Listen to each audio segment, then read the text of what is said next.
गोवर्धन पूजा को हमारे देश में दीपावली के अगले दिन एक उत्सव के रूप में मनाया जाता है। इस पूजा में श्री कृष्ण की पूजा की जाती है।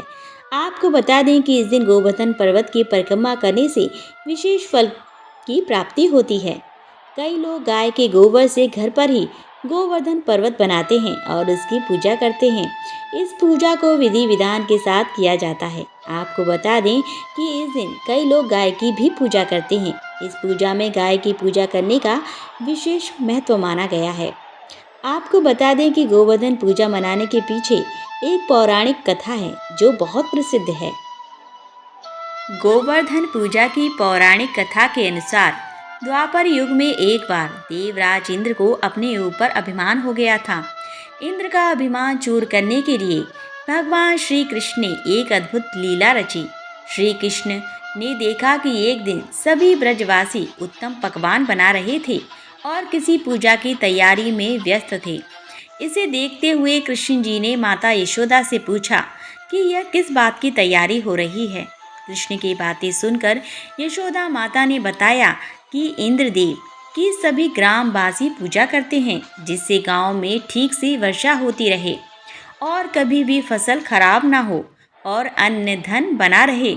उस समय लोग इंद्रदेव को प्रसन्न करने के लिए अन्नकूट अर्थात अन्नकूट का महत्व चढ़ाते थे। यशोदा मैया ने कृष्ण जी को यह भी बताया कि इंद्रदेव की कृपा से ही अन्न की पैदावार होती है और उनसे गायों को चारा मिलता है। इस बात पर श्री कृष्ण ने कहा कि फिर इंद्रदेव की जगह गोवर्धन पर्वत की पूजा होनी चाहिए क्योंकि गायों को चारा वहीं से मिलता है। इंद्रदेव तो कभी प्रसन्न नहीं होते और ना ही दर्शन देते हैं। इस बात पर ब्रज के लोग इंद्रदेव की जगह गोवर्धन पर्वत की पूजा करने लगे। यह देखकर इंद्रदेव क्रोधित हुए और उन्होंने मूसलाधार वर्षा शुरू कर दी। इंद्रदेव ने इतनी वर्षा की कि उससे ब्रजवासियों को फसल के साथ काफी नुकसान हो गया। ब्रजवासियों को परेशानी में देखकर श्री कृष्ण ने अपने कनिष्ठ का उंगली पर पूरा गोवर्धन पर्वत उठा लिया और सभी ब्रजवासियों को अपने गाय और बछड़े समेत पर्वत के नीचे शरण लेने के लिए कहा। इस बात पर इंद्र कृष्ण की यह लीला देखकर और क्रोधित हो गए और उन्होंने वर्षा की गति को और ज्यादा तीव्र कर दिया। तब श्री कृष्ण ने सुदर्शन चक्र से कहा कि आप पर्वत के ऊपर विराजमान होकर वर्षा की गति को नियंत्रित करें और शेषनाग से कहा आप मेड़ बनाकर पानी को पर्वत की ओर आने से रोकें। इंद्र लगातार 7 दिन तक वर्षा करते रहे। तब ब्रह्मा जी ने इंद्र से कहा कि श्री कृष्ण भगवान विष्णु के अवतार हैं और उन्हें कृष्ण जी की पूजा की सलाह दी। ब्रह्मा जी की बात सुनकर इंद्र ने श्री कृष्ण से क्षमा मांगी और उनकी पूजा करके अन्नकूट का 56 तरह का भोग लगाया। तभी से गोवर्धन पर्वत पूजा की जाने लगी और श्री कृष्ण को प्रसाद में 56 भोग चढ़ाए जाने लगे। ऐसी मान्यता है कि श्री कृष्ण को गायों से अत्यंत प्रेम था और वो गायों तथा बछड़ों की सेवा किया करते थे।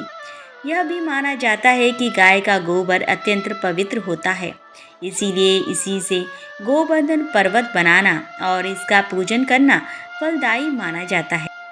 इस दिन गोबर से गोवर्धन पर्वत की आकृति बनाई जाती है और इसके चारों ओर कोनों में करवा की सींकें लगाई जाती हैं। इसके भीतर कई अन्य आकृतियां भी बनाई जाती हैं और इसकी पूजा की जाती है।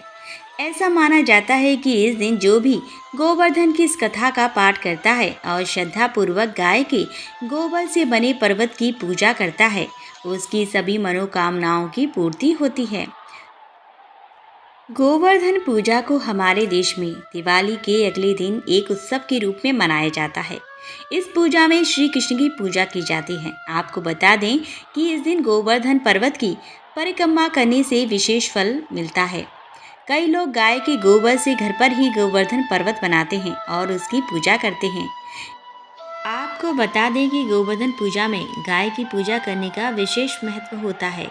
हिंदू ग्रंथों के अनुसार गाय को देवी लक्ष्मी का रूप माना जाता है। मान्यताओं के अनुसार जिस तरह से देवी सुख और शांति प्रदान करती हैं, उसी प्रकार गाय की पूजा करने से घर में सुख और शांति का वास होता है।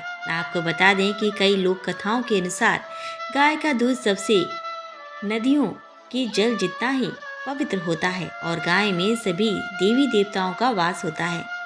गोवर्धन पूजा में गाय की पूजा करने के लिए मूली, चावल, फूल, दही, रोली और दीप जलाकर पूजा करते हैं।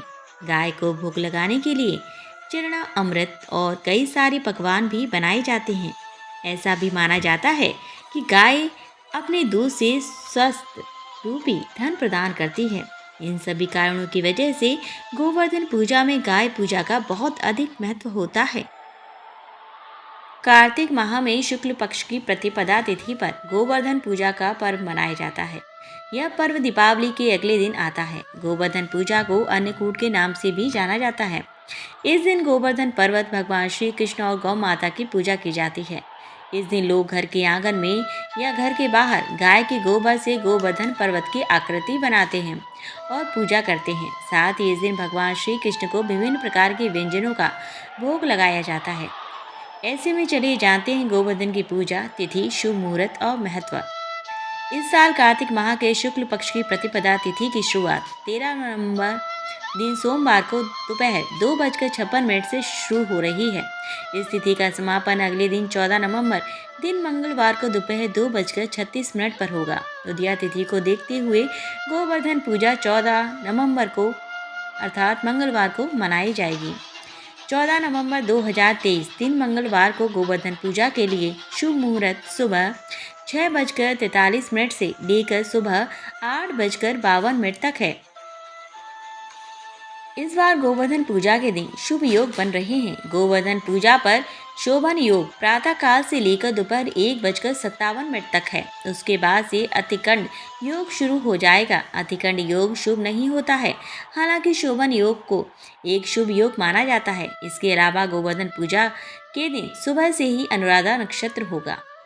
गोवर्धन पूजा के दिन सुबह जल्दी उठकर स्नान आदि करें। फिर सुबह शुभ मुहूर्त में गाय के गोबर से गिरिराज गोवर्धन पर्वत की आकृति बनाएं और साथ ही पशुधन यानी गाय, बछड़े आदि की आकृति भी बनाएं। इसके बाद धूप दीप आदि से विधिवत पूजा करें। भगवान कृष्ण को दुग्ध से स्नान कराने के बाद उनका पूजन करें। इसके बाद अन्नकूट का भोग लगाएं। पौराणिक मान्यताओं के अनुसार भगवान श्री कृष्ण द्वारा ही सर्वप्रथम गोवर्धन पूजा आरंभ करवाई गई थी।